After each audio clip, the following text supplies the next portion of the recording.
Welcome to the Command Center podcast. I'm Logan Paulson here with Fred Smoot and Santana Moss with the shades on inside today. How you feeling about that, bud?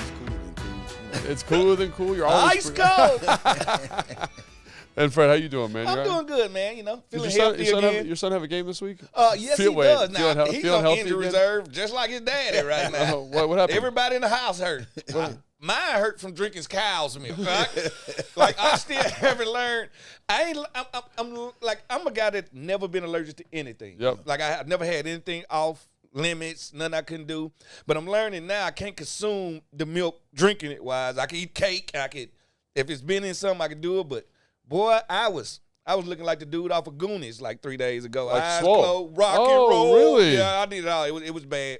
Wow. But so I'm learning the lesson. Maybe I need to just drink Fairfield. And plus I had a milk addiction when I was young, so I used to drink it by the gallon. Me and you both, man. I used to drink a ton of milk. Yeah. All right, so you're on injury reserve because of the milk. Let's get into something that we don't really want to talk about, but we got to talk about. We're gonna recap this New York Giants game, and I think it's important to say that we are not gonna be here kind of bashing on the team. We're gonna give honest, constructive feedback, right? And a lot of it comes from the idea that when we played, that's how you would do it. You come Turn in the page. You come in on Monday, you take your lumps, you say, well, how can I get better, and how can we apply that to the next opponent? And I know there's a lot of people out there right now, a lot of guys on talk radio that are just going all in, and I don't think that's very productive because there's no why, and I'm a big why guy. Well, we've been in them shoes before. We've been the players that these people are talking about. Oh, 100%. So, they don't normally know what's really going on. They just see the outcome of the game, and they just want to say, okay, I'm bashing everybody. Everybody who didn't make a play, I'm going to bash them. And that's the thing about it, and that's what gives some of the local guys paralysis by over-analysis. Yeah. They think they know more than they do, and they just looking at it on the surface and saying, oh, this guy. You don't know the game plan. Yeah. You don't know the matchups. You don't understand football, and sometimes that makes me mad because I love to listen to everybody. Yeah. It's entertaining. Yeah. But when you ain't got nothing, at the end of the day, it's easy for any given Sunday we can get beat. Yeah. People thought the Buffalo Bills could not be beat, but the Patriots treat them like they ain't never played ball before. Yeah. Any given Sunday in this league, you can get beat or you can beat somebody. And I think that's the thing about the league too, right? We're getting a little sidetracked, but to your point, Fred, it's a bunch of professionals, right? Yeah. Bunch of grown men with a lot of pride, a lot of coaches with a lot of pride, kids to feed, and kids and mouths to feed. That's exactly right. And you're going to find a way.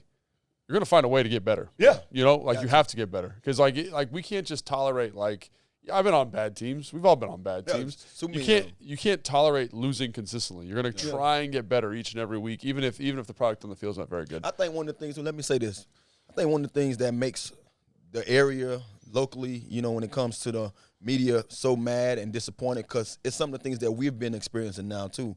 When we played the game, we didn't understand why we got the riff or the flack from some of those folks. Sure. But now as sitting in these seats that we've been sitting in to watch it, we can't wrap our head around either. We bro, when it comes to just the players alone, you haven't seen nothing like this when it comes to, and for pound, you feel like you should be in every game. You should be in every game. And when you really want to be critical or technical, we have been in every game. Yeah. And it all comes down to now who's going to make a mistake first or not. Mm-hmm. You know what I mean? And I feel like we seen the guys on our side make more mistakes, and that's causing us to be sitting in this seat now to have to talk about some of these losses. So that's how I look at the game. Now I look at it from a different lens, man. Yeah. When I played it, I couldn't understand it because I'm like, man, I felt. But you was in the belly of the beast. I felt high about myself in my game, and I always looked at myself as being a superior guy, whether I put up those numbers or not. And I looked at the guys next to me. You on this field with me, so obviously you're that guy too.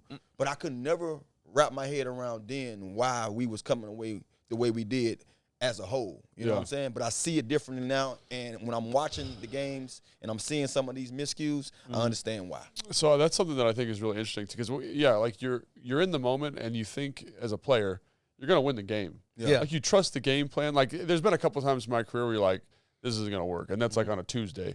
But there's other times where you're like, this is it, and then all of a sudden it's 0-14, and you're like, what happened? What happened? We felt really good about everything we put in this week. Mm-hmm. Practice was good. Meetings went well. And so, it can be really tough. And so let's just start here, Fred. high-level thoughts on the game, and then we'll kind of get into it as we go through the show. Yeah.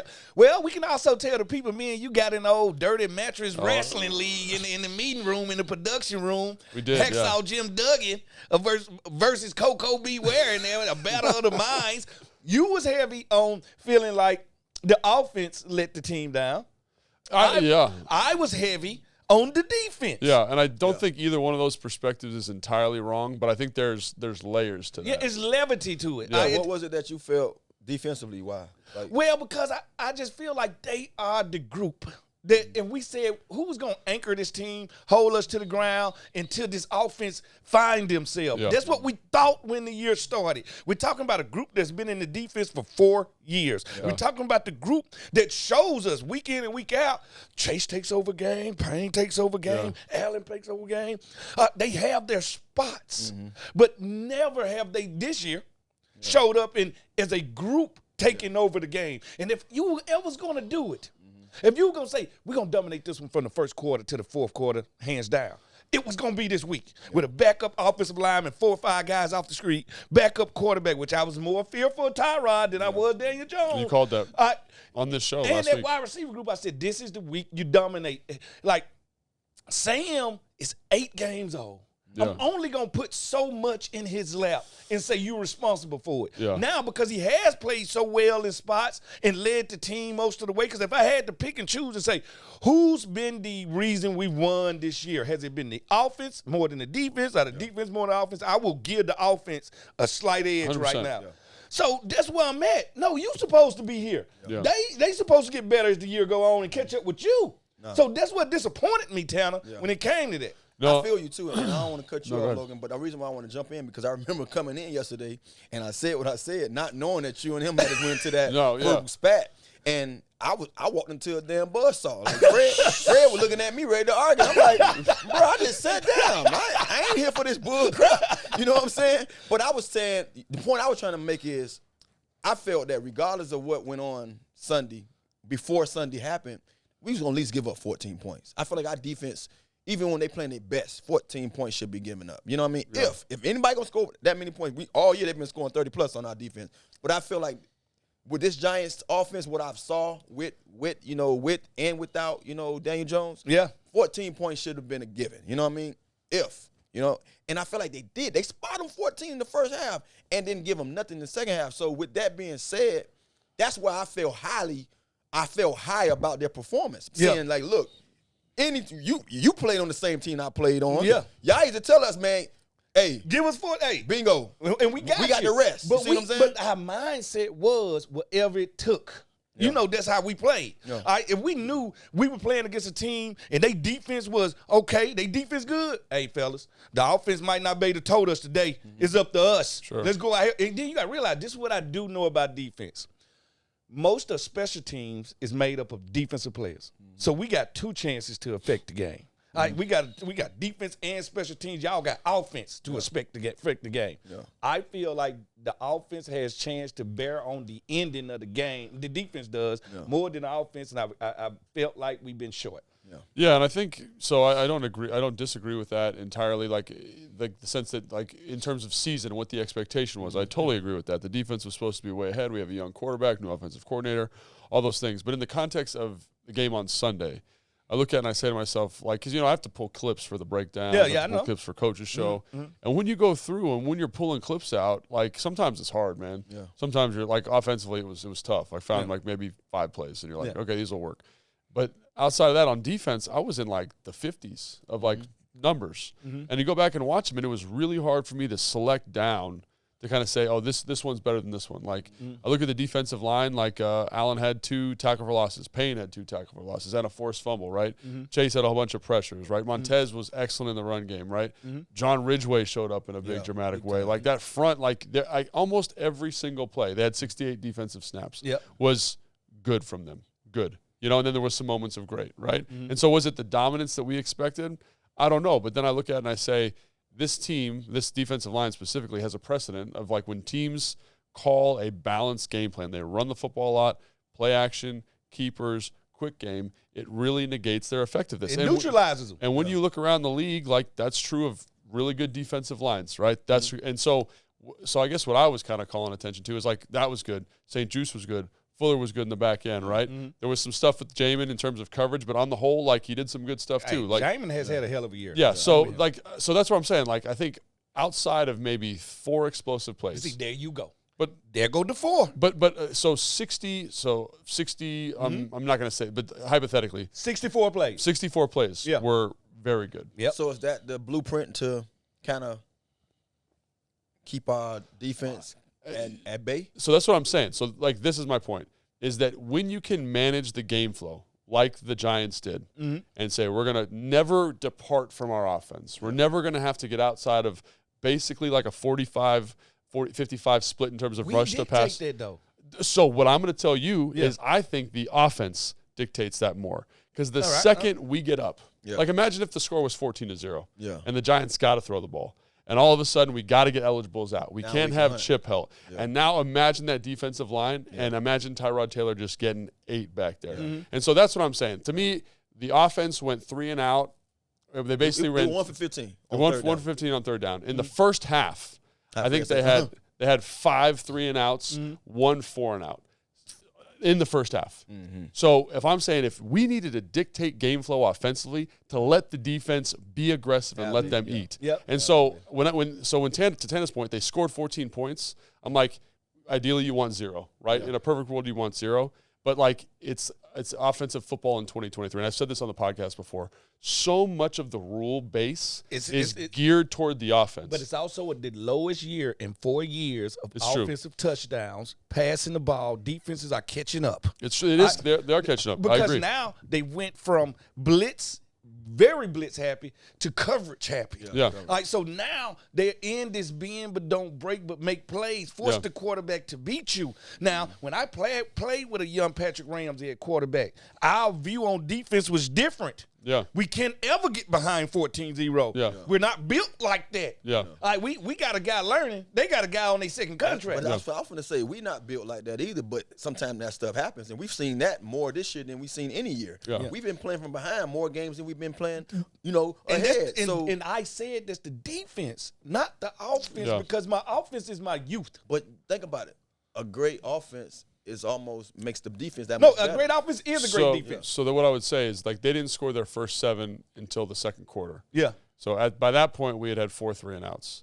And I think if we just do anything offensively, anything at all, we get a 6-play drive, 7-play drive, kick a field goal. I'm not even sure that happens, quite honestly. I think the game flow feels totally different. I think defense is much fresher. All those things factor in. So I'm not saying that what you're saying, Fred, is 100% correct. Like the expectation for the defense this year has been slightly disappointing, right? Because we thought they were going to be a top 10 group, right? Top 5 group, whatever it is, right? I will say year to year, there's a huge regression in terms of defense efficiency based on strength of schedule. Schedule a little bit better this year. Regression in terms of that category. The thing I'm a little disappointed in this game specifically, right, is you knew that Wink Martindale was going to come bring a ton of pressure. And it just seemed like we weren't prepared. It seemed like we weren't prepared. However, when you watch the film, it looks a little different. It was prepared. We just didn't execute offensively. And there go the difference is after coming into this year, I'm expecting Sam not to execute all the time. But I'm expecting him to go through learning curves. He's learning on the job. And most people don't understand how hard that is. Like who taking up the slack for who? Like every team has that identity where, all right, it's gonna take them a little longer to get right. We got to do it for the beginning of the year. I felt like the offense have overdid their bearings. I agree. I'm expecting Sam to have his daily, I guess you can call it ups and downs. But I also expect the guys that played in this league before to be that much sharper. You know what I mean? Like I feel like when you have when you're on a team, and we've all been somewhere where we had to carry somebody. We all been there. We've all been somewhere where we had to. Like, even in our households, you got to carry your wife. You got to tote the load. Or your wife might have to carry you. You got to tote the load. Vice versa, you know what I mean? So you understand that, okay, if I'm carrying it, then that means I got to do much more out here to make sure that I can pay my bills and I can do all the other stuff we need to do. Same way in a game, football game. If I feel like I have a young quarterback as a receiver, I got to. No matter what ball he throw to me, I got to stay on the move. I got to be open. And I got to make sure I bring it down because I want to boost his confidence. I want to boost, you know what I mean? I have to do that much more to make sure that, that 75% of what we're going to get from him, it looks like 85 to 90%. So that's how I feel when I'm watching us offensively. We know he's young. Enough is said about that, him being young.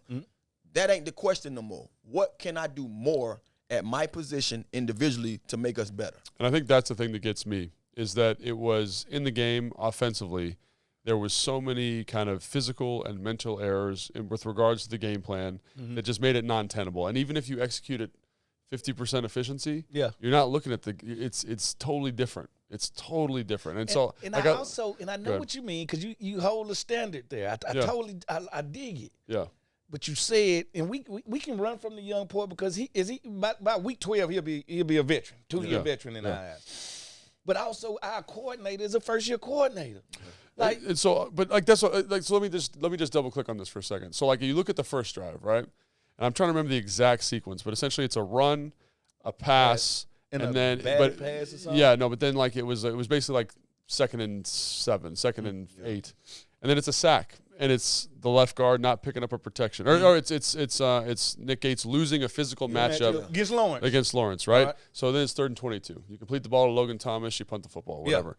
Next drive you come out, you say, hey, we're gonna hit some quick game, right? Get Sam settled in. He misses a 5-yard hitch to Curtis sails that sucker, right? So that's so Nick Gates has one, Sam has one, right? Yep. Next play is a run. It's against 3rd and 7, I want to say, 3rd and 7.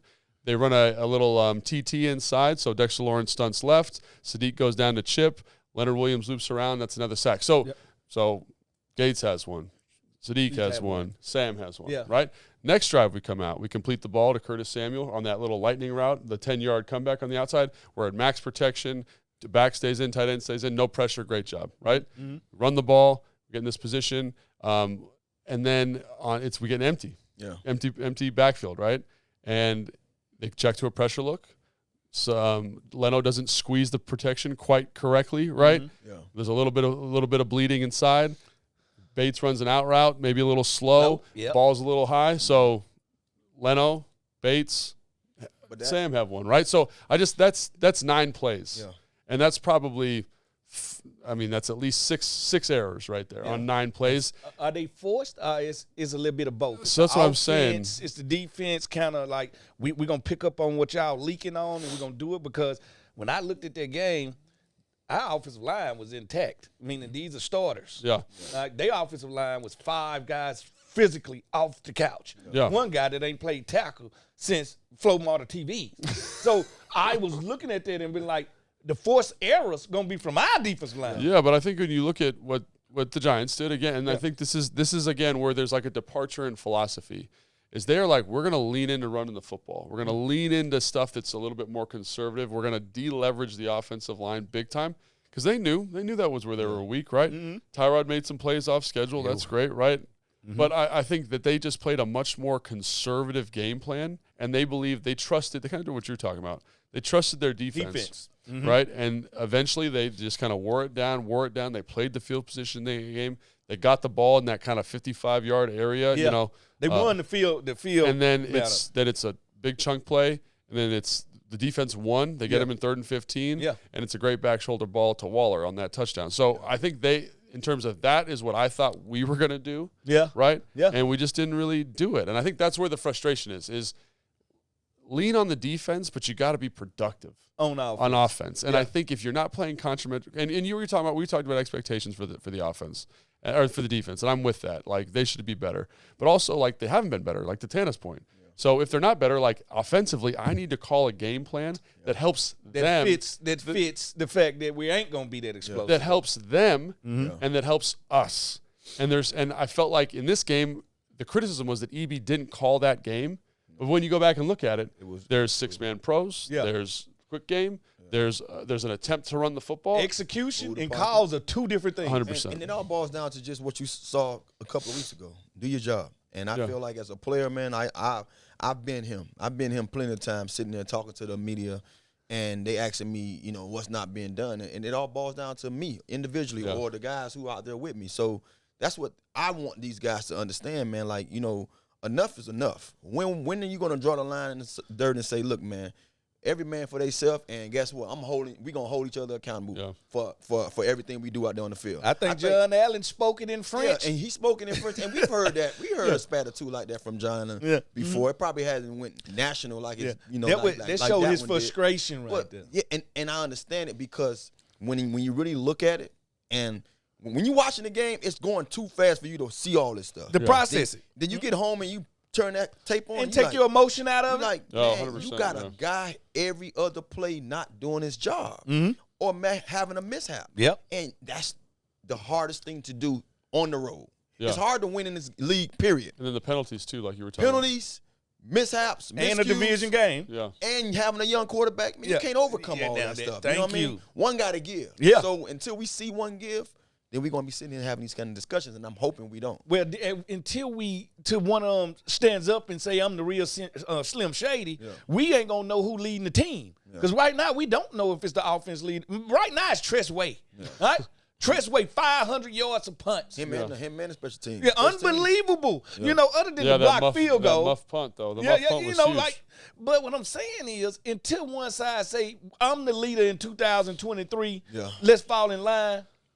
It's gonna be hard. I think that's why I have a hard time with this game specifically is because I felt like the defense was the closest it's been to being like, we are the guy. Yeah. And then the offense just gave them nothing until the second half, and it looked good, and they did some stuff. They tried, but it's too late, man. It's hard. And so, fans, we understand your frustration. As you can tell, we're frustrated too, right? Yeah. And so let's talk about some of the things that fans are really frustrated about, okay? And in a unanimous return, everyone's excited about this segment. Pumpkin or potato? And Fred, why is this segment called this? Because I hate pumpkins and I hate jack-o'-lanterns and I love potatoes. But you love Halloween. You love sweet. I love Halloween. You love sweet potatoes. Though, yeah, right? I love sweet potatoes and regular potatoes. Who don't like French fries? So pumpkins have no nutritional value. They don't. As you said before, Zero. right? So zero. Not informed take, right? Or.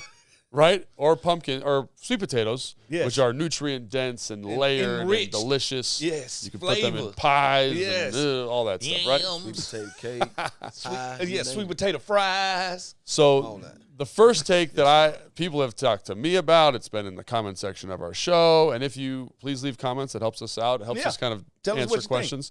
Is that Benjamin St-Juste got cooked. Lies. And so again, when I go through the plays, Fred, you and I, we talked about this yesterday. Tana, you were there too. Mm-hmm. It's like that might have been the best game I've seen him play. Didn't he have, 5, 6 breakups? I think it was 6 pass breakups. Hey, first of all, 6 breakups in a game for a DB should mean don't come this way. But we all know I played in the game before. You played in plenty of games. I've had 5 catches, 90 yards, and dropped the big one. And you shouldn't be on the field. Only thing they saw was that drop. You know what I mean? So at the end of the day, I'd be the first to tell you too. I came here too, like, man, St-Juste. So did I. Yeah. So did I. But when you really look at the game, like I said, we all had to. You realize, man, had a great game. Yeah. But he gave up 2 critical explosive plays, and that's kind of the tail of the ball game. Yeah. And I think the fans are more frustrated that St-Juste, the veteran, the chiseled veteran, gave it up to the young rookie wide receiver who hadn't yet found his footing. And a young wide receiver. That's just like me going, and I'm the 5-year guy, and I'm finna check a young Santana Moss fresh out of Miami. Yeah. Once they got new Santana, I knew one route he could run fresh out of Miami. Fast. And that was a go route. Yeah. And guess what? I'm going to make him run. Some other than that. All right? I'm going to play that high and tight. All right? With Jalen Hylett, same type of guy. Yeah. Haven't quite learned the route tree yet. Yeah. Because you seen him on the comeback. I mean, on the curl routes. He was like running them slow. One of them slowest down. And to your point, Fred, like he was so I went back and watched all their explosive pass plays, which was like 10. Yeah. He's like half of them though. So like if they need explosive play, like that's where they're gonna go. Yeah. To your point. But gave up 2 explosive plays. But then there's a PBU in the end zone. Yeah. Right? Yeah. There's a RPO that they're trying to hit in the end zone, like on a drift, and St-Juste blankets it. They can't throw the football. He had a couple on like hitches and slants. Great breakups showing his length. And he was very quick and physical to diagnose stuff in the run game. Yeah. So there were those 2 plays. And you said something to me yesterday, Fred, and I'd like you to elaborate on it. Thank you. Is that you don't really care about DBs getting beat deep all the time. It's like not like fans care about it, and it's important to the defense. But part of the game, though. Yeah, but you're like, I was just finna say that, like, it's certain parts of the game you cannot run from. All right, and if I'm gonna play aggressive, which he was playing aggressive. He was playing aggressive. I might give up a 30-yard fade route. That, as long as I get the tackle, long as it ain't a fade route that I'm looking at his elbows and his last name still running, I'm fine with that. But you can't ask me to do both. You can't ask me to be aggressive and also take away everything. Right. So the thing about it is I respect when a guy give it up and get back up, because think about it. St-Juste gave up that fade route, then come break the ball up. They tried to fade him to the other side 4-by-1. Yeah. He breaks the ball up. Yeah. I respect. That's what I respect, because this is what we do know as a corner. And it keeps points off the board, that play. The only corner that ain't never got beat is the corner that ain't never played. That's great, yeah. And just speaking of being aggressive, I think when you really watch the game and you watch them explosive plays, them probably the only time he was as aggressive. You know what I mean? Like, that's probably the only time he, that's interesting. Yes. Yeah. So I'm wondering what's going on in his head. Like, darn, you know what I mean? The 1 or 2 times I didn't put my hands on the guy was the time I let him get a couple steps on me. Trusting your technique, because on the other ones, he putting hands on people, and then he don't have the problem of getting beat. Bingo. You say he opened up the gate on that first fade route, and now it's about who the fastest. Yeah. And he's not. And he's not the fastest. He's quick. He's quicker than fast. Yeah. But so there you go.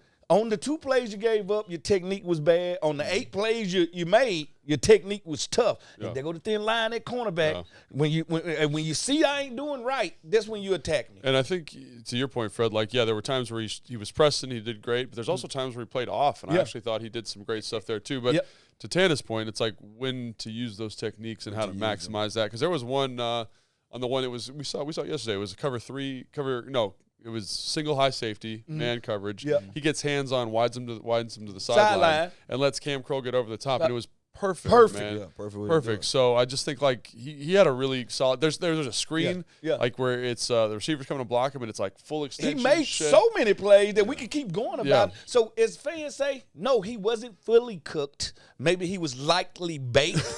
Because baked potatoes, they keep the nutrients in it. The peel's still on there. One quite fried, one a French fry, one net. Yeah. But did he get touched a little bit? Yeah. It's your boy. He did get touched a little bit. It's potatoes against pumpkin. All right? Nobody's deep frying pumpkin for the holiday. I'm with it. But I say that, but I think when people say, oh, he got cooked, I'm like, no, he didn't. No. I don't look at it like that. And you have to be a pro.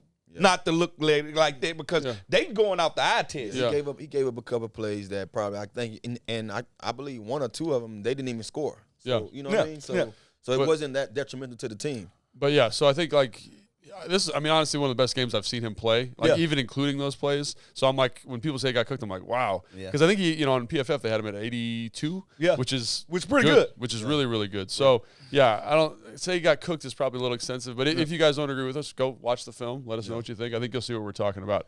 All right.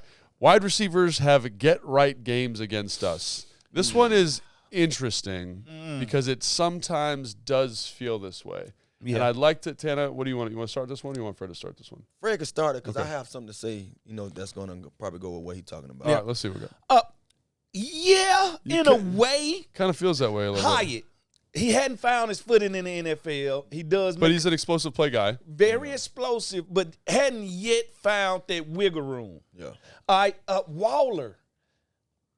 So let's talk about Waller. He's been so...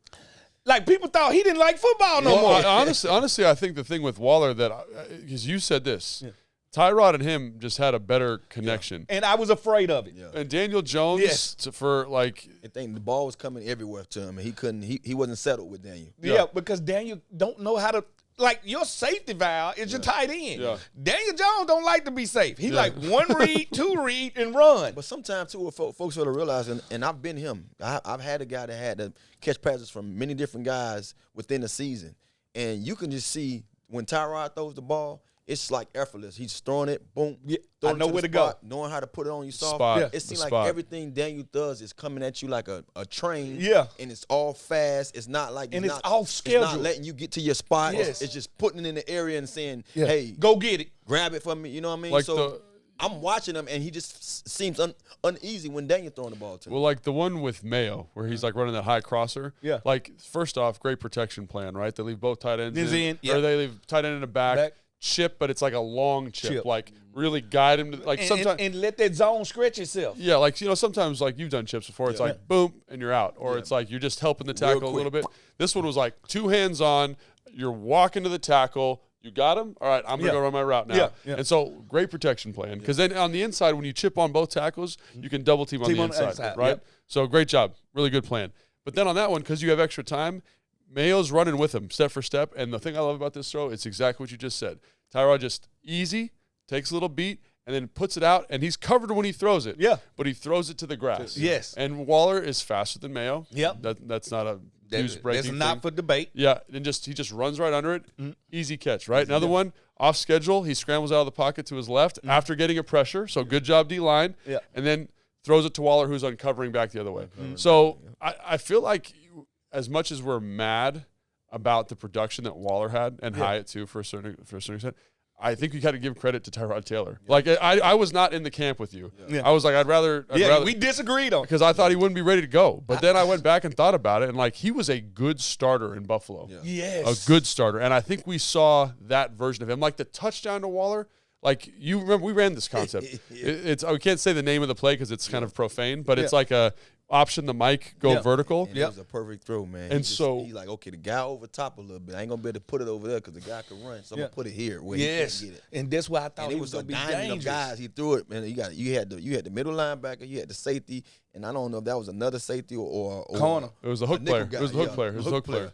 But the damn tight end Waller, he was in between all three of those guys. Yeah. And the ball came slightly behind this guy ear, and he could just turn around. And that's a soft spot in the zone. Because if you you back throw of it what's in front of name, that, to the linebacker's head, Butler would get it. He would get there. Or if you throw it any more tighter, then you got the linebacker getting there. So he threw it perfectly where none of those guys can touch it. And so in terms of receivers getting right, like, yes, they got right, but I also think he got better quarterback play. And there's no defense for a perfect throw. Yeah. And I felt like there was a couple of those in this game where Tyrod was very in himself, in his bag, as we like to say, and made plays. So Daniel Jones can't make that throw. He hasn't this year for sure. But he'll find a way to beat us with his leg somehow. And when you say wide receiver was getting it on against us, okay, A.J. Brown, he done got it on against everybody. But again, and a young guy, like it's weird. Like you had a tough matchup for a young player. I don't know, man. Like, and A.J. Brown's. I just finna say, man, to what Fred and to what we talking about this topic, I just feel like we've been in situations where we've toyed with certain things defensively, and it just haven't hit home. Yeah. We haven't hit home with it, and it cost us to be where we at right now. So once you're down, you know what people like to do to you, right? Yep. Keep stumping, you know what I mean? And once somebody get it on you, you're going to see it. You're going to keep seeing it. Next week. So that's why I wanted to talk about it last, because I feel like, we put it on tape once. Yeah. That's the worst thing to do in this NFL. It's the worst thing to do in this league. It's a copycat league. So now, regardless of what you got going on back there, we're going to give everybody the business, because the one thing we want to happen is the guys up front to get home. Yep. And I think we've been not hitting home more often than we and kind of neglecting the guys in the back end, which seems to be the NFL trend to run more two-man and to run protective shells. So now I look at it. Who have we played? A.J. Brown, top 5 receiver in the league. In my book, Stephon Diggs. Top 5. Top 5 and top 5 quarterbacks, too. Yeah, these are all, so I'm looking at the people we played. Yeah. And I'm saying, my God, besides Kyle Pitts, I thought should have been balling years from now. Drake London, like these dudes got talent. They got players, And then he got quarterbacks that can, ad-lib a little bit, that can do things, once the play break down. You know what I mean? So, I mean, that's another thing that people fail to realize. Like, these guys get paid too. Yeah. And it's hard to not allow a guy to do what he does. But if it's not affecting the game that much, like I've probably seen one game that those guys getting off on the outside has affected us. And that's, to me, the Chicago game. Yeah. That guy just went off. DJ Moore, he came back home and he had a coming home party. You know what I mean? He's from this area, and he just had one of those nights. And that's what you would say. Now, if I'm saying to you, the weakest receivers we played all year is DJ Moore and Drake London.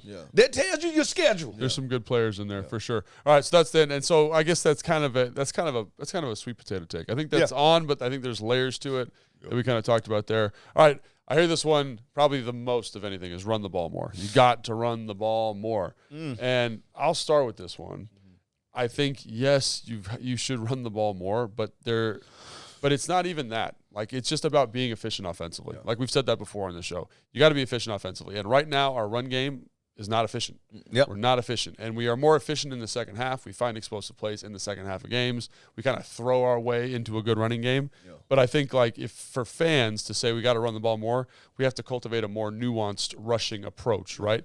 Creating angles to the second level for our offensive linemen, finding ways to crack and pick and do different things to make more advantageous matchups for the offensive line and for the blocking surface. And that is not easy to do, and I don't think that's a feature of this offense. Yeah. But that's okay if you're throwing the ball with the efficiency that we don't have what we call short run substitutes.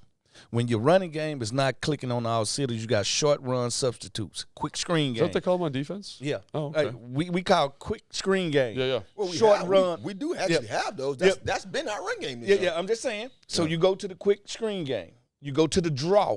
You go to these plays that open up only because of the way that they're run. They're run to let the defensive line in. Yeah. A screen play with the back, let them in. A draw play, let them in. Like, so we're not doing the alternatives good, and we're not doing the first level of running good. Yeah. I think we got to mesh it all together. Yeah, it's definitely, it feels very like when I watch it, and again, I'd have to talk to somebody here, which I haven't, but it feels like you run counter, you run tight zone, you run duo.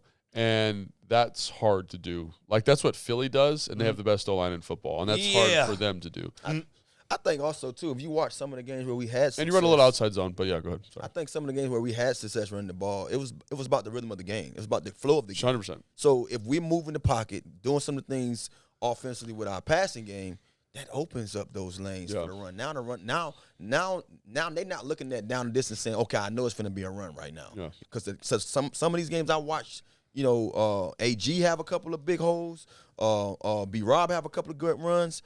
It's because of the flow of the offense. We was moving the ball downfield, and bam, we hit them with a second down run or a first down run or a third down unexpected because we had third and short. We was able to run it and get 20 yards out of that carry or something like that. So to me, I believe just how we watched the Giants find a way to get a rhythm and pick us apart slowly with certain plays.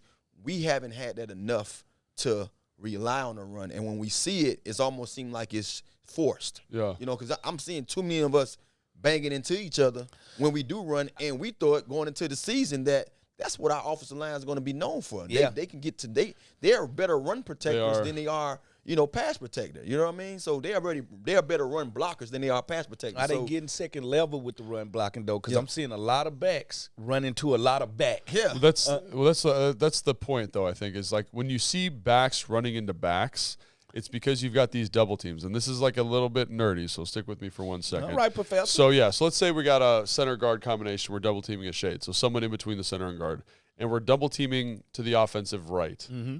If I'm on that double team, I am at a bad angle to block that guy from a blocking standpoint. I want to block, and we're running to the right. I want to block back away from the run and go to the guy who's running across the formation. Yeah. I want to go vertically and double back, right? Because it creates seams, right? Because if there's a shade, there's a 5 technique guy outside the tackle. He's going to block him out. Vertical double team block. We got a nice crease in between the guard and the tackle. I can pull somebody if I want to lead. 100%, right? And so right now, when you run these tight zones, when you run duo, tight zone, sometimes counter. Counter's usually pretty good about creating it, but tight zone, duo, they're all vertical. So you're basically asking these guys to kind of play out of what they're really good at. So on a vertical double team, you want huge guys. Yeah. I want to lift you up and move you to the second level. I need to get you out of this gap. 100%.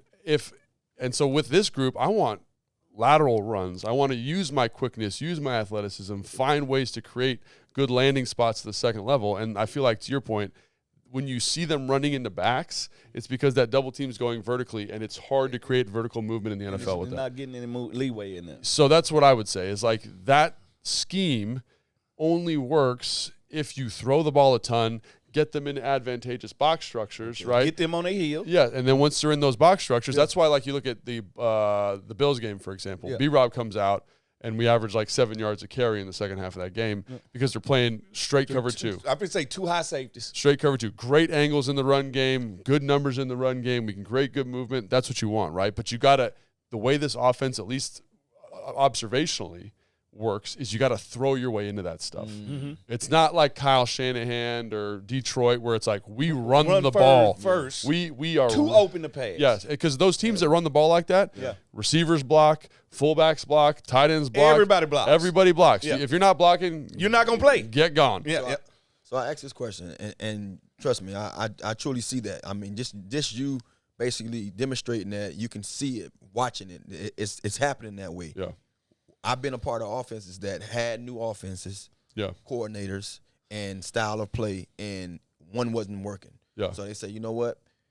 I'm not going to scrap what I'm doing as a whole. I'm going to add some traditional runs in that's going to allow us to do some, traditional things when the offense isn't at speed. That's a great point. Or doing what I wanted to do, because we understand that. To me, I've seen that without even knowing what you just broke down. Right. I'm like, if we're not passing the ball well, the run ain't coming. Yeah. We're not been able to show them something, and then they say, because not every offense pass and run does not come off each other. You know what I mean? Some offenses where we're gonna do a pass here and there, and the next thing you know, we're gonna play action you. Yeah. I mean, do a run and then we're gonna play action you. Not all offenses work that way, but I remember being here my first year, 05. You had just left, and our run game was superb. Clinton, they was tearing people apart. Mike Sellers running down here. Pass game wise, we just wasn't moving the ball. And what we started doing, say, you know what? Let's scrap everything. We're gonna do what the other team couldn't stop last week, and it worked for us. And before you know it, we ran more of the other teams, passing game that played that team previously than we ran our own. So I'm just wondering, we're going into week 8 now. Could we trickle in a couple of runs from other teams that's been successful against some of our opponents? I see what y'all saying right there. I don't know if that's the quick fix in my head, because it's a reason. But it's not even a fix. It's just something to get us positive yardage. Yeah. You know what I mean? But I think it's a reason why frogs don't wear Jordans. Like, it doesn't help them swim. What? I'm just be honest, man. Like, just because it's extra don't make it help. No, I'm just saying. It's a reason why. I ain't feeling this. What you talking about right It's now. a reason why nature only gives you what you need.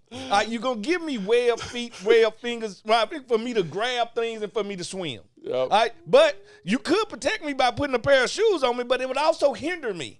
So if your offense is predicated on throwing the ball to open up the run, that's what I was saying. What about these secondary short passes? And you guys are saying the same thing. But we're just saying it different ways. Yeah. It's like when you need a spark in the run game. Yeah. What is it? Yeah. And how do you get there? And me, I'm like, I want to do what Tana says, because I want to get into tight formations. Let's get those receivers. But that is a big lift. Yeah. That's like, imagine installing that in a week. Yeah. That's tough. That's a frog with Jordans. A draw, a screen, that's every day. A pitch, maybe. Yeah. All that stuff. That's pretty. That's every day. We could do that. We could do that. So we can do the 2-point play that Samuel scored a touchdown on. We can open field. Put that in the game. Yeah. On you know what I mean? Just got to do something different. Just do to that get them with off. Samuels. Put Gibby right there. Yeah. Put B-Rob in there and Gibby at the same time. And bring him across. Throw Gibby the quick look screen. at us being offensive coordinators right here. No, I just think. Look at us. I mean, and I suck at it. I suck at it. But I'm just saying, just when you're watching it, man, you're just looking at it, you're saying, I'm sure, EB is doing a great job at what he's calling. And some of the things, situations, because you can see when we're having success. Yep. When we own. But when you having as many miscues that we've had, it kind of puts you in a spot where you can't even call some of your best stuff. That's 100% right. You know what I mean? And so if we can't call it, but I still trying to do it, then it kind of make me like, well, what else do I have? Yeah. So I'm wondering, because I'm pretty sure every offensive coordinator has it. I'm just wondering, when I take this sack or when I take this jump off sides and have this penalty I got to put back, do I have a play that I can say that's going to get me at least them yards back? You know what I mean? I think as a first-year coordinator, I think he's still in his bag trying to problem solve. Yeah. And I will say, calling plays at the high school level. Yeah. Like, that is a dagger. Yeah. Because you're like, there's second and 20. Yeah. I got nothing. It ain't a play for it. Yeah, I got nothing. Let's get 7 yards and try to make it a shorter third. 100%. And so, okay, so I think that was good. I really liked that. Was good discussion. Okay, so we got two left. That's We're gonna potato pumpkin though. Yep. Oh, that's a great question, because I think it's a little pumpkin in there. A sweet potato with pumpkin seeds. No, because a sweet pecan. You want it. I think it has substance though. There's something there, but it's like, is it Yeah, it's like you need something easier to insulate guys. Run game is kind of the default thing, but it's not just as easy as like run the ball more. Yeah. You need more efficient runs. It's a sweet pumpkin. Yeah, it's a sweet pumpkin. Yeah, that's what it is, sweet pumpkin. All right. Jahan Dotson is regressing. This one I think is interesting because I got a lot of people asking me about it. Up in this one. Yeah. Well, let me step back then. Yeah, I mean, honestly, man, don't get me wrong. I feel like I've walked in these shoes too many times. I've seen a guy, and it was so crazy. I promise you, if I'm lying, I'm flying. Fly. When we was talking about Jahan Dotson coming to the season, the first thing I had in the back of my right mind, right brain, right side. Right side is always the best side. The first thing I thought of, I said, I hope we ain't blowing too much smoke and this guy don't have the season that we are predicting him.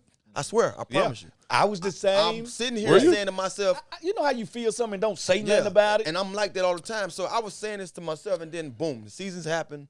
We're here now, and wow. You know what I mean? Like, this is what I kind of imagined happening. You know what I mean? Because you got a new offense. You got a new quarterback.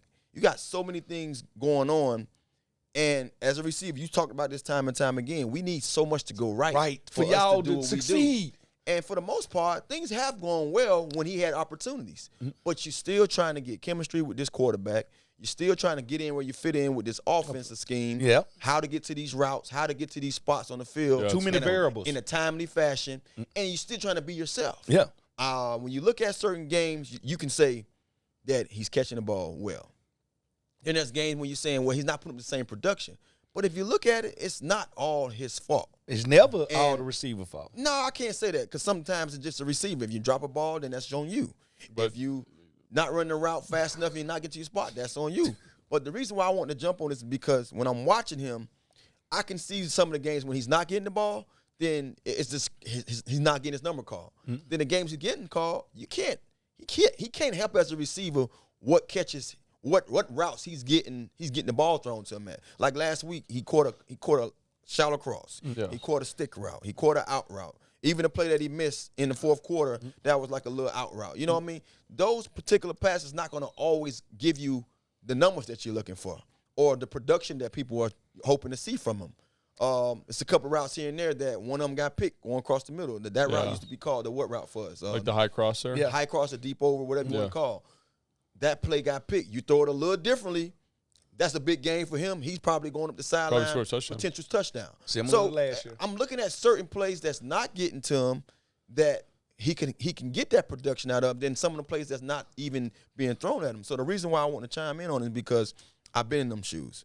And yes, it's easy to say that he's regressing because he hasn't put up the numbers, but I won't say he's regressing himself. Yeah. I feel like offensively, we haven't really got. We're playing catch up. Whole thing.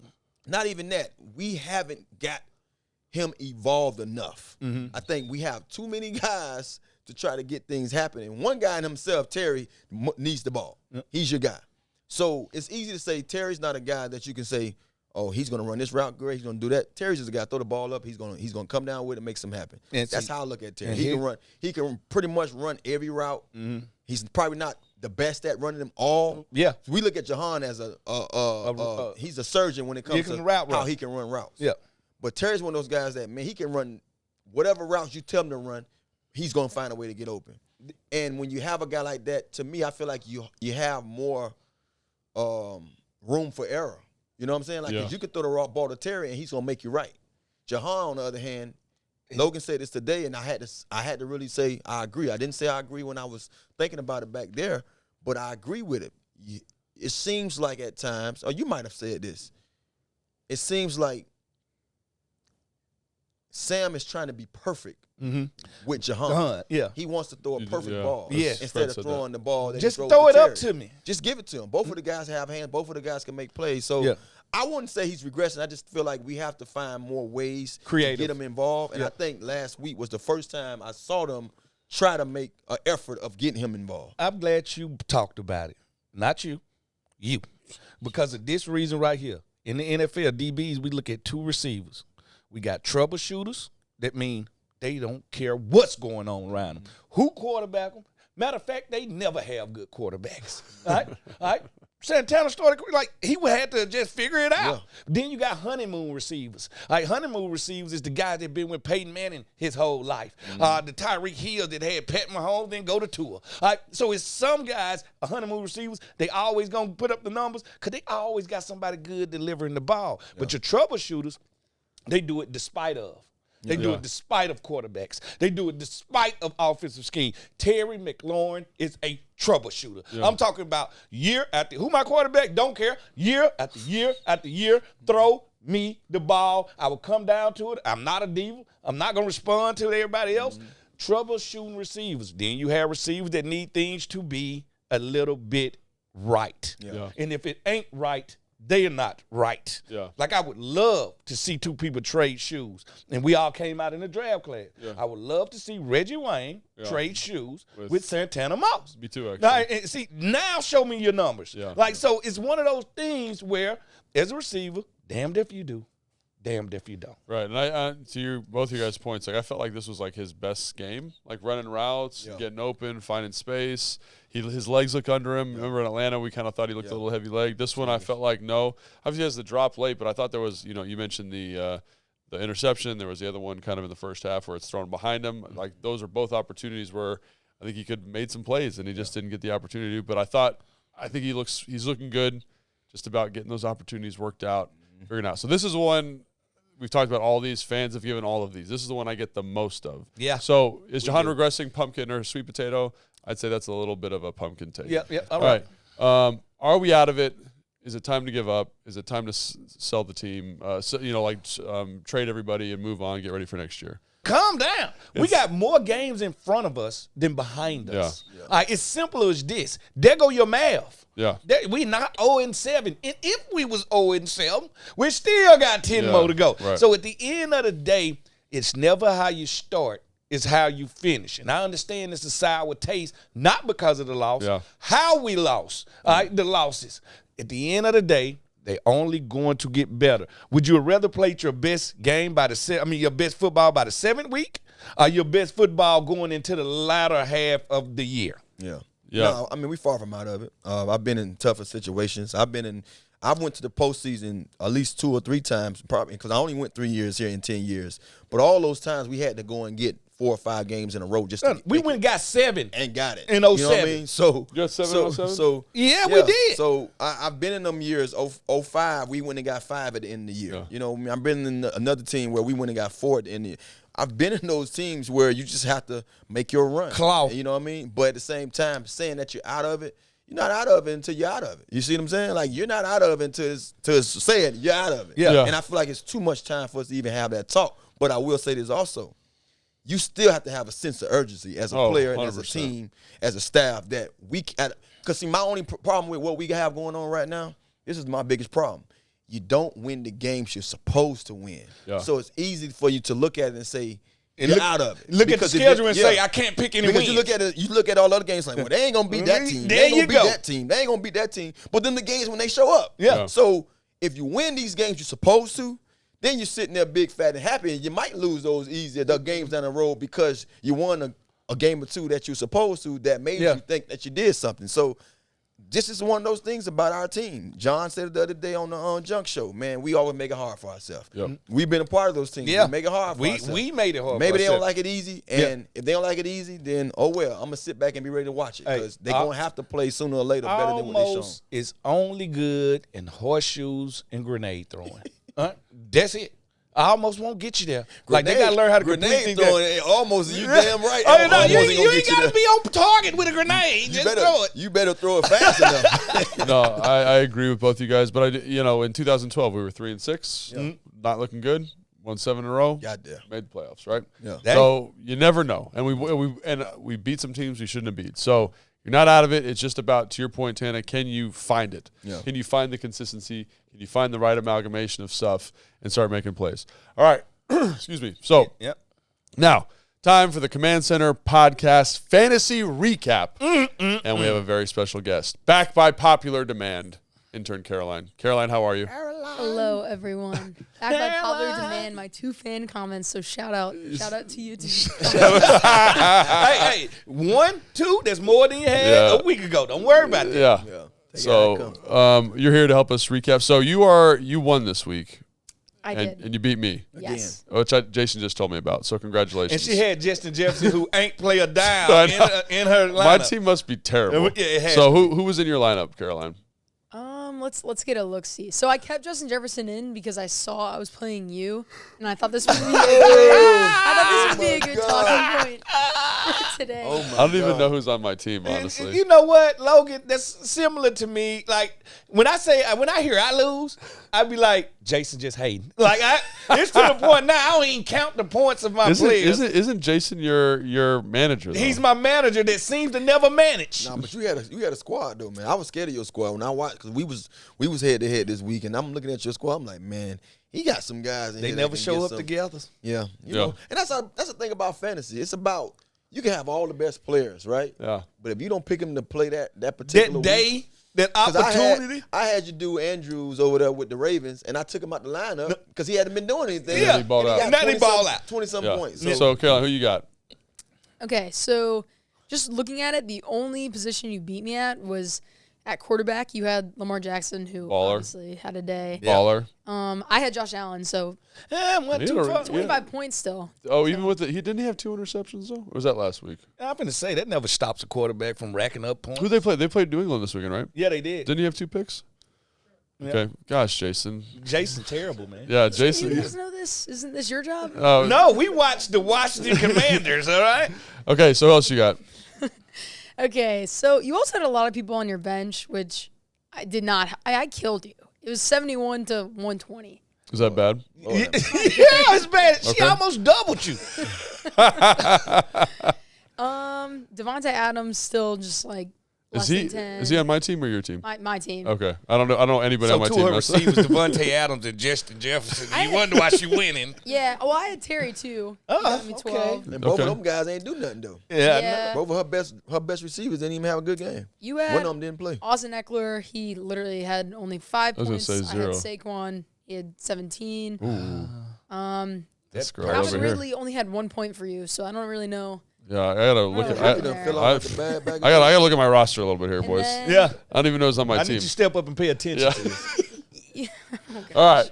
So moving on from the most boring game of fantasy this week, London is still undefeated. How? I mean, have you played him, right, Caroline? Did I? I played him last week. I think I played him. Yeah, He played all of us at this point. He beat about 1 point. It was 115, 114. And you're still salty about it. I'm salty as hell about it because it was all about that last interception that the damn Cowboys got that gave him that little nod in front of me. I mean, I was sitting there the whole night. I literally watched the game knowing that London had the Cowboys defense. And I'm like, if I can hold on, I got them. And they got a pick to close the game out. The Cowboy killer killed by the Cowboy. But he's got Travis Kelce on his team. Yeah. Well, long as he dating, so they're gonna be at least 30 points a game. Because since they've been dating, he been over 150 every game. Taylor Swift. True? No, that she's been at, right? First game or two, he had to score some catches. He wasn't really killing. No, but he had 178. His last two games, he's been killing. We know this. All right, this dude is the GOAT of tight ends already. Really nothing else to prove. Now he's having the best statistical year of life because you know when you got that new girlfriend in the stands and your girlfriend happened to be the most popular woman on earth, you gonna step up and show out. Caroline, what do you think about that?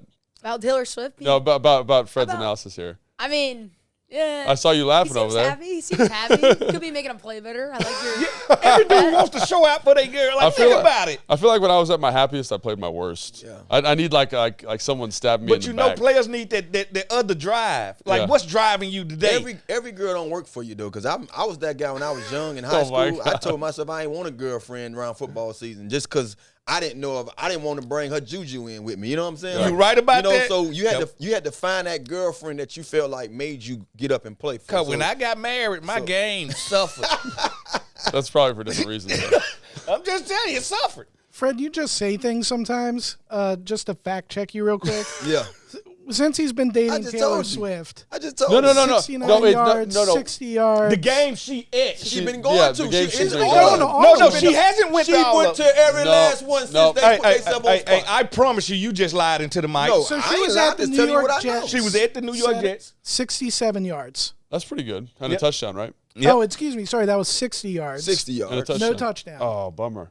Yeah, Bro. then the next game, she was at She was at the every 67 yards. He Go did get a ahead, touchdown. Jay, so I can say this after you done. Then he had 124 yards, no touchdown, and then, this So- week he went nuts. So Yeah, from the time he 170. said on his podcast, 179 if I can get Taylor Swift to come to a game, she has been to every game. 4 games. That's the only 4 games we talking about. No, they've been dating since the season started. Bro, but I'm talking about since the time he said he wanted her to go to a game. that was last. That was in the post. That was in the That's what I'm offseason. talking about. I ain't talking about No, nothing no. else. So you talking They about. just started dating literally 6-7 games ago. But this is what I'm saying to you. I'm talking about the time he said that. Them the games that I'm counting. Those 4 games. And it wasn't 150. First of all, he said that in the offseason. No, he did not say that. He said, I want to date No. Taylor Swift in the offseason doing a interview with his From teammate. the time they aired it. Put it like He that, did say that. From the time they aired it. From the time they Okay. aired it on national She's TV. been to 4 games. That's what I'm talking about. He's balled out off. No, he haven't. 60 yards. 60 yards ain't and one- balling. And would you take 60 You just yards said as a tight 150 end? every week. Tana knows I would take 60. I Tana would knows too. I had. But we talking about what you just said. You said 150 every week. Hey, just because you tried to shade my lie with a lie didn't make your lie I'm no not better. lying, 'cause I didn't- You I didn't got- have no proof on that. First of all, Fred, you got no You ground lied. to stand on right now. you lied. You- I didn't lie. I said from the Where is time London? it was Hey, aired. where's London when I need him? You don't need You London. don't need London. I need another defensive London, player London here. just aired your damn So- middle name. Oh, Fine. Y'all can tell the world I'm no, cool we're not with it. doing I that ain't to gonna you. tell the world. I We're don't not wanna tell doing the that world to you you. middle name. Okay, leave a comment. Guess what Fred's middle name is? It starts with a D. Here we go. All right. So, Fred, you lost to Santana.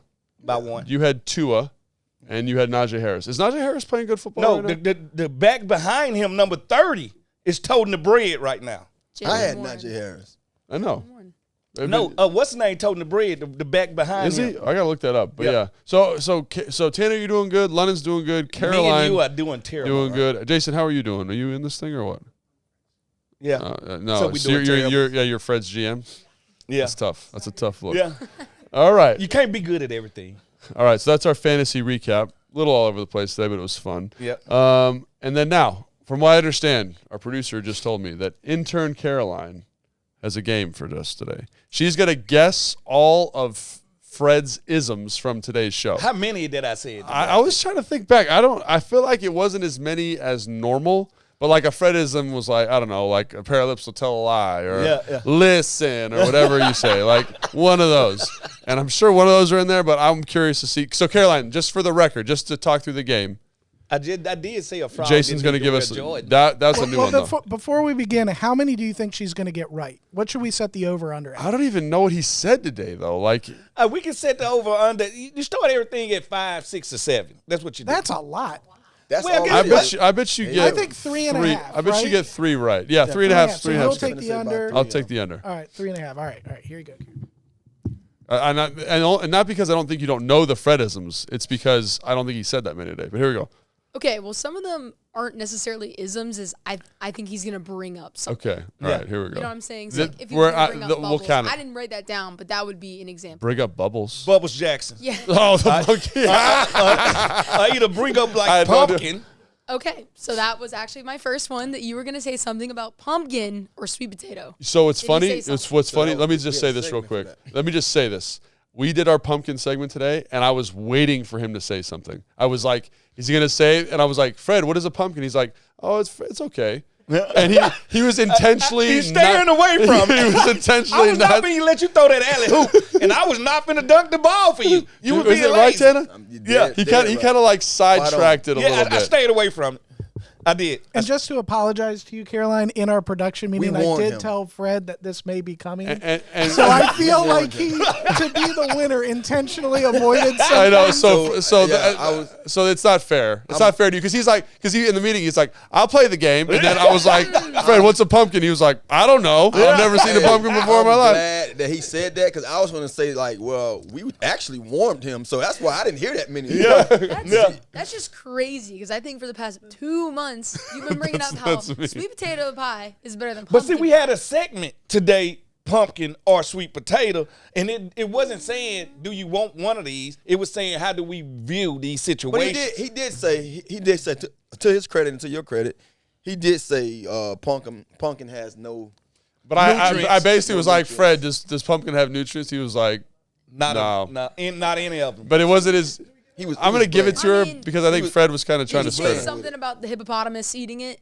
Dude, no, but I love that story. I love those. Hey, if you go to the Smithsonian Zoo, they feed the hippopotamus like they throw them like big pumpkins. No, they would literally throw the whole pumpkin. Ain't no cutting it. I've seen them do it with watermelon. Yeah, they throw the whole pumpkin in the mouth of the hippopotamus, and he just smushes it.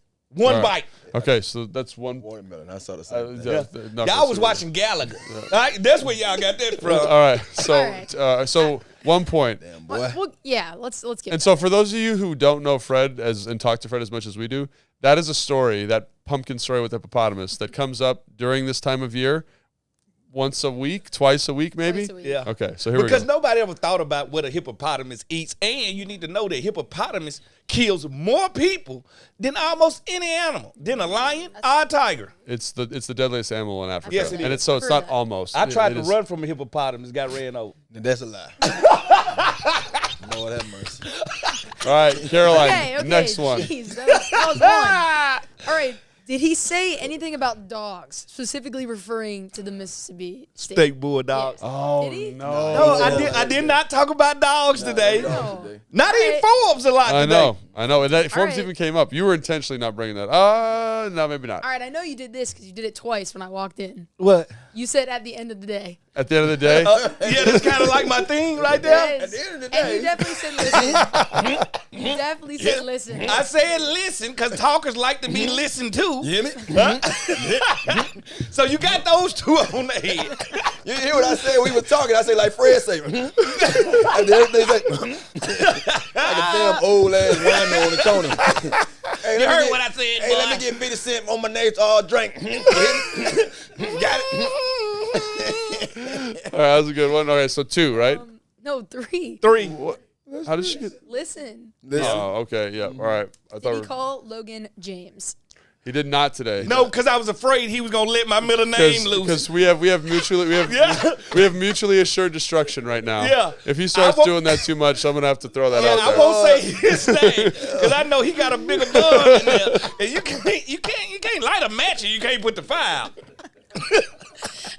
I wrote something about your middle name, but Logan kind of brought it up. So it's not really fair. That was a few minutes ago. Yeah, we not. He didn't bring it up. Yeah. I brought it up. We're not bringing it up on the show. Only to leave a comment if you start All I to want to London, it's on. That's all I want to say. Dude, great investigative work by London. Tana, look, London, Tana man, quiet over London, there. my guy. Hey, man. first London, of all, my guy. what they don't understand, these dudes done been to the scouting department. They done been to old Bill Pay. They called up old girlfriend. I went to every department to find this Hey, thing. you know I'm just sitting over here.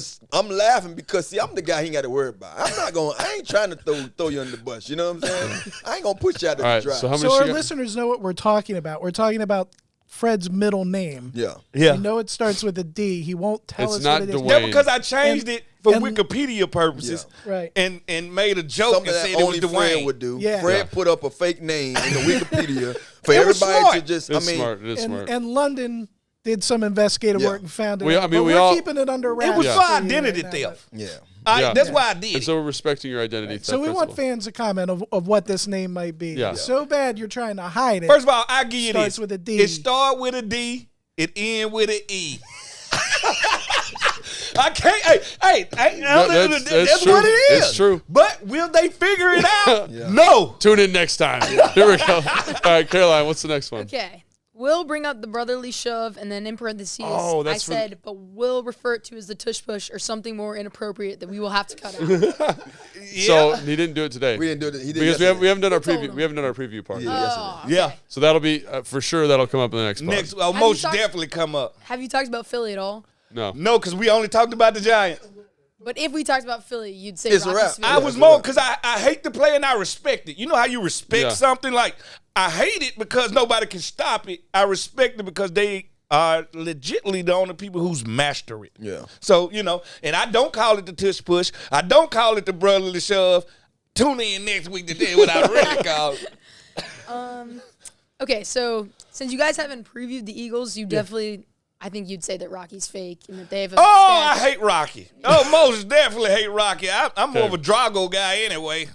But there's one more, Caroline. So hey, no, so be you can, it doesn't need to be off your sheet, but we get this to be over. Okay. Yeah. So right now Logan's right. This already happened. He'll make a completely irrelevant reason / excuse to why his fantasy team sucks, and he said a reason earlier. Oh, Tana. You just said it. She's over. Oh, I got the reason it sucks. He's sitting right there. Jason, the manager of my team, is the listen. But look, when he won, it was all him. Oh, boy. I'm the best. I'm the smartest. Hey, listen, when you got the Midas touch, everything you touch turn to gold. Yeah. Now, I do know that.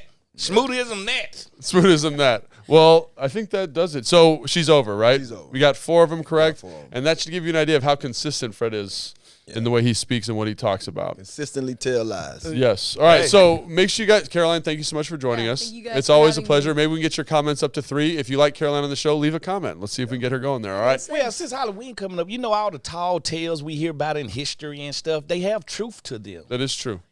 Like me, I tried to get in the mirror and say Bloody Mary 3 times. I see the mirror started dripping. I ran out of there. Could have been residue sweat. I don't know. Right? But these are these tall tales from the past that got a little truth to them. All right. Well, thank you guys so much for joining us. Make sure you tune in for our preview podcast at the Philadelphia game on Friday. Yeah. Can't wait to check that out. Make sure you like and subscribe wherever you get the podcast.